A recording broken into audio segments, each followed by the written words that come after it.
Hello guys! Hello Pisces! Welcome dito sa aking channel, Kapalaran 888. Welcome guys! Alamin natin ngayon yung energy ng February 22, 2025. So, ito ay pasok sa angel number 222. So, yung 222 na yan is an angel number na ang ibig sabihin niya, good fortune sa finances, good fortune sa relationship or sa career, or sinasabi dyan sa'yo na ano man ang gusto mong mangyari sa buhay mo, make sure na wala kang maapektuhan na tao. Okay? Make sure na parang it's a reminder sa ating lahat yung February 22. Kasi para siyang portal, di ba? Yung beginnings.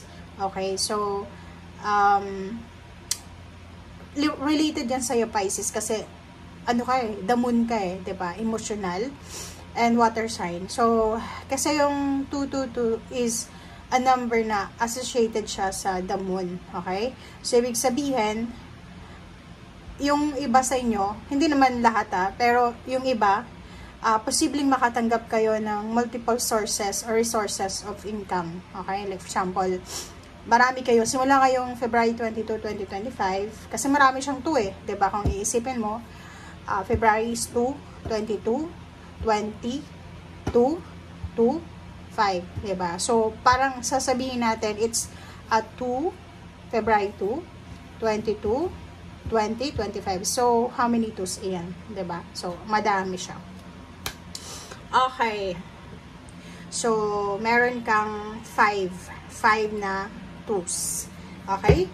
And, Pisces, eto din is parang, kung married ka, sinasabi na posibleng nasa tamang relasyon ka, or kung nasa ibang sitwasyon ka, like hindi ka na masaya sa yung relationship, sinasabi sa'yo dito na may magbubukas sa portal opening, gateway opening para sa relationship sa'yo. So, kung matagal ka nang nasa stagnation pero wala kang way out, sinasabi sa'yo na pwedeng magkaroon ka ng rason para makaalis yan sa toxic na relationship. If you're single, sinasabi ng bira sa'yo na may posibleng papasok na totoong pagmamahal sa buhay mo, or posibleng yung soulmate mo, yung red string connection mo ay malapit lang. Okay. Tingnan natin ngayon kung ano ba ang magbubukas sa'yo, or ano ba yung energy na dala ng 2, 2, 2, 2, 2. Okay. Okay. Para to sa lahat ng Pisces. Kumuha lang tayo dito, Pisces, ng isang baraha. Okay. 1 lang. Resilience. Okay, Pisces. Resilience, rise above tribulations. Okay. So, sinasabi sa'yo dito na yung portal na mag-o-open sa'yo starting this February 22, 2025 is yung portal na may solusyon sa bawat problema. Yung parang halimbawa, kasi moon energy, diba? Parang may mga chances na palagi kang emotional, lalo na sa mga pagre-resolve ng mga issues, problema, or anything. Dito sinasabi, magbubukas yung portal ng understanding, ng patience, and nakikita ko siya dito na ma-overcome mo lahat ng problema, lahat ng kung ano man na pinagdadaanan mo sa ngayon. Okay? Okay. Thank you.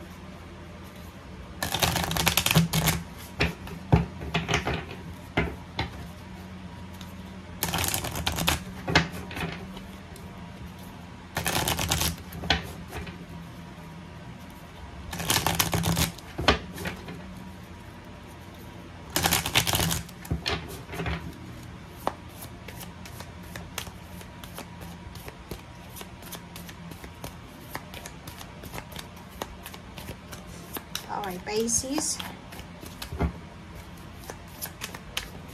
Ano bang messages? Energy para sa inyo. Okay. Door to romance. Wow. Okay. So, nakikita ko siya dito, Pisces, na maraming magsisimula sa buhay mo is number 33, which is direction to. Especially doon sa mga single, okay? Doon sa may mga Pisces dito nanonood na single or looking for a relationship or looking for a change sa relationship. Sinasabi sa'yo na parang encouragement to. Kasi portal din siya, door to romance. So, ibig sabihin, yung portal, isa din na portal para sa Pisces na papasok this February 22, 2025 is relationship. So, ini-encourage ka ng 33 na gumawa ka ng plano. Okay, set plans into action and hayaan mo yung personal strength mo ang maging guide or diba, sundin mo kung ano yung kakayahan mo. Okay? And magtiwala ka sa sarili mo and yung mga choices na yan sa buhay natin, emotional, is kailangan mong i-consider lahat. Huwag kang magpadalos-dalos. Okay? Dito sinasabi, be positive, makinig tayo sa ating intuition, makinig tayo sa sinasabi ng ating puso, ng ating instinct, and sinasabi din sa'yo dyan, Pisces, na kung halimbawa may asawa ka, tapos merong mga temptation, love temptation, parang ganun, mag-iingat ka, okay? Para yung blessings na dumarating sa'yo sa ngayon, or yung blessings sa parating pa lang, blessings talaga yung makuha mo, hindi yung karma, bad karma. So, dito sinasabi na yung blessings mo is nakadepende sa kung ano yung actions mo. Okay? And, sinasabi din sa'yo dyan na ano to sa sipag at tiyaga. Diba? Kung makikita mo may packet doon, may hagdan.